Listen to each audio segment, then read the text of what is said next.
স্বৈরাচারী শেখ হাসিনার বর্বরতা ভারতের নরেন্দ্র মোদীকেও ছাড়িয়ে গেছে বলে মন্তব্য করেছেন বাংলাদেশ খেলাফত মজলিসের মহাসচিব মামুনুল হক। রোববার বিকেলে দিনাজপুরে বৈষম্য বিরোধী ছাত্র আন্দোলন ও অভ্যুত্থানের শহীদদের রুহের মাগফেরাত, আহতদের সুস্বাস্থ্য ও দীর্ঘজীবন কামনায় দোয়া মাহফিল এবং নৈরাশ্য প্রতিরোধ ও শান্তি প্রতিষ্ঠার লক্ষ্যে গণসমাবেশে তিনি এ মন্তব্য করেন। মামুনুল হক বলেন, শেখ হাসিনার পতন বাংলাদেশের জন্য এক নতুন দ্বার উন্মোচন করেছে। আজ বাংলাদেশ নতুনভাবে মুক্তি পেয়েছে।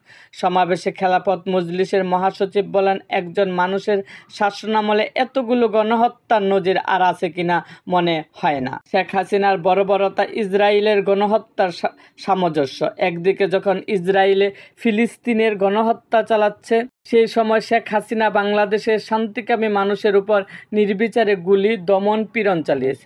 অনেকে 5 আগস্টের বাংলাদেশের দ্বিতীয় স্বাধীনতা উদযাপন করেছে।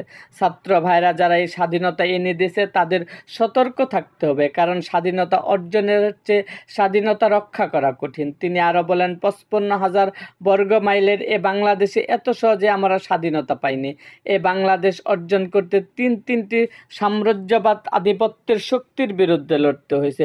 200 বছর পর্যন্ত ব্রিটিশ বেনিয়াদের বিরুদ্ধে লড়াই করতে হয়েছে। পশ্চিমবঙ্গের সাম্প্রদায়িক শক্তির বিরুদ্ধে লড়াই করতে হয়েছে। পশ্চিম পাকিস্তানিদের সঙ্গে পূর্ব পাকিস্তানিদের বাই সম্পর্কে প্রস্তাব দেওয়া হয়েছিল, কিন্তু তারা চেয়েছিল পূর্ব পাকিস্তানিরা যেন তাদেরকে প্রভু মনে করে। একমাত্র আল্লাহ তাআলাই এই জাহানের প্রভু। কেউ যদি আমাদেরকে দাস ভেবে প্রভুত্ব চালাতে চায় তাহলে তার জবাব দেওয়া হবে। আর কেউ যদি বন্ধুত্ব সুলভ আচরণ করে বন্ধুত্বের হাত বাড়িয়ে দেয় তাহলে তাকে বন্ধুত্বের অথিয়তা দেওয়া হবে।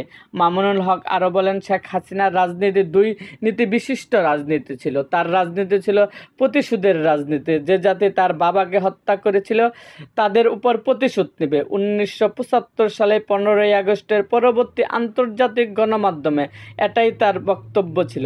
শেখ হাসিনা শুধু তার পরিবারের হত্যাকাণ্ডই দেখেছিল, কিন্তু তার বাবার প্রতিষ্ঠিত 3.5 বছরের বাকশালের কথা তিনি ভুলে গিয়েছিলেন। মুক্তিযুদ্ধের সময় যে পরিমাণ প্রাণ হারিয়েছেন, মুক্তিযুদ্ধ পরবর্তী 3.5 বছরে বাকশালের সময় তার চেয়ে বেশি মায়ের কুল খালি হয়েছে, যার ফলাফল 15ই আগস্টের অভ্যুত্থান। তার আরেকটা উদ্দেশ্য হলো আওয়ামী লীগকে ধ্বংস করা। তিনি পালাবেন না বলেও দেশ ছেড়ে পালিয়েছেন, একবারও আওয়ামী লীগের কথা ভাবেননি।